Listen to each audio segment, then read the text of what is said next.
আধিকারিককে নিজের ঘরে ডেকে সরাসরি খুনের হুমকি। কাঠগড়ায় হাওড়া সদরের SDO Amrita Roy Barman. Viral video. Thesis না করে কি পিএইচডি করুন? আপনি এখানে কি করছেন? আপনি প্যারা নিয়ে পিএইচডি করে লোকদেরকে পড়ান। এইখানে আপনার প্যারা শোনার জন্য, প্যারা দেখার জন্য আমার তো সময় নেই। আই এম সরি, আমি 3টে ব্লক খাটিয়ে এসেছি। কত কি কাজ হয় আপনাদের এখানে? আপনার ঘরে পুরো লোকজন ঢুকে আপনাকে কি করতো, ইউ হ্যাভ নো আইডিয়া। আপনার কোনো আইডিয়া নেই। আপনি যথেষ্ট খুব আরামে আছেন। আপনি জানেন না 5টা লোককে কন্ট্রাক্টররা ঢুকে তখন আপনাকে ঘিরে দিত with the help of council. না সে ঠিক আছে, কি করতো? মেরে দিত তো, খুব বেশি হলে মেরে দিত নাকি? হ্যাঁ তাই করতো। সব পাওনাদারদের গুছিয়ে ওনার ঘরে ঢোকান। সে ঠিক আছে, পাওনাদার আপনার ঘরে ঢুকে। সে ঠিক আছে, কোনো অসুবিধা নেই। আমাকে মেরেও দিতে পারেন, আমার তাতে কোনো অসুবিধা নেই। সে ঠিক আছে, কোনো অসুবিধা নেই। বালি মিউনিসিপ্যালিটি, শ্রীমতী অমৃতা রায় বর্মন, এসডিও হাওড়া, তিনি কি করছেন? Y C is not taking care? ইচ্ছা মতো টেন্ডার করছেন নিজেরা, তার থেকে কতটা খাচ্ছেন আমি জানি না। কেউ খাচ্ছেন, কেউ খাচ্ছেন না, নিশ্চয়ই দিয়ে টিয়ে খাচ্ছেন। গত 24শে জুন নবান্ন সভাঘর থেকে হাওড়া সদরের এসডিও অমৃতা রায় বর্মনের কাজে তীব্র অসন্তোষ প্রকাশ করে তাকে হুঁশিয়ারি দিয়েছিলেন মুখ্যমন্ত্রী মমতা বন্দ্যোপাধ্যায়। এবার সেই গুরুত্বপূর্ণ আমলাকে দেখা গেল তার অফিসের চেয়ারে বসে চমকাচ্ছেন বালি পুরসভার ফাইন্যান্স অফিসার কল্যাণ প্রামাণিককে।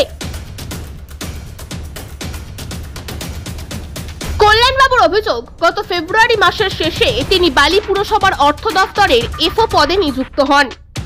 তখন থেকেই পুরসভার প্রচুর আর্থিক অনিয়ম তার নজরে আসে।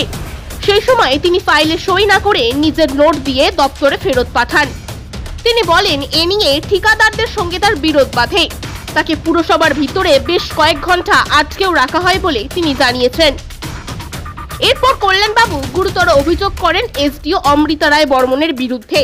তার অভিযোগ, মহকুমা শাসক ও কয়েকজন পুর আধিকারিক গত 2 বছরের বিনা টেন্ডারের বকেয়া বিল ছেড়ে দেওয়ার জন্য চাপ দিচ্ছেন।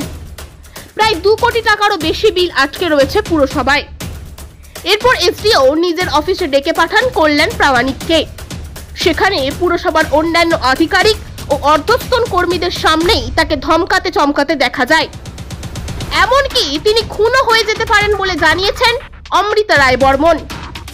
আর সেই ভিডিওই সামাজিক মাধ্যমে ভাইরাল হয়েছে।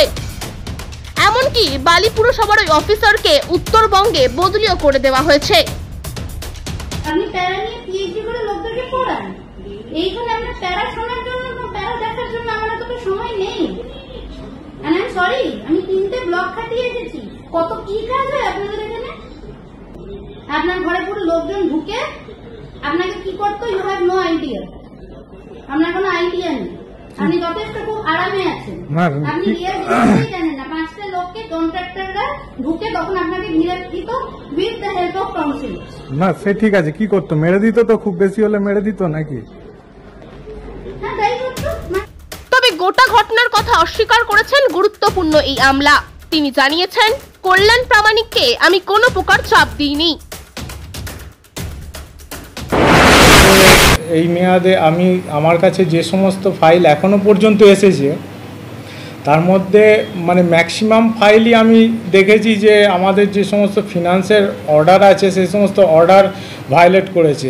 লাইক ফিনান্সের অর্ডার করে যেখানে গভর্নমেন্ট বলে দিয়েছে যে 1 লাখ টাকার উপরের কাজের ক্ষেত্রে টেন্ডার ম্যান্ডেটারি, সেখানে কিন্তু এখানে মানে টেন্ডার ছাড়াই মানে এক্সটেনশান দিয়ে দিয়ে একই এজেন্সিকে কাজ পাইয়ে দিচ্ছে।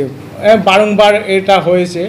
তো আমাকে যেহেতু মানে বারংবার প্রেসার ক্রিয়েট করা হচ্ছে যে ওই সমস্ত অর্ডার ভায়োলেট করা বিলগুলো ছাড়ার জন্য প্রেসার ক্রিয়েট করা হচ্ছে।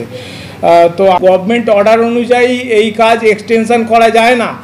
একটা এস্টিমেট যখন ফিক্সড হয়ে যাবে, সেই ভ্যাটেড অ্যামাউন্ট যখন ফিক্সড হয়ে যাবে সেই নির্দিষ্ট কাজের জন্য, সেই কাজ শেষ হয়ে যাবে, আবার পুনরায় যখন কাজ শুরু হবে নতুন করে টেন্ডার করতে হবে। এটাই গভর্নমেন্টের নিয়ম। কিন্তু নতুন করে টেন্ডার না করে ওরা ওই একই এজেন্সিকে বারংবার কাজ পাইয়ে দিয়ে আসছে বছরের পর বছর।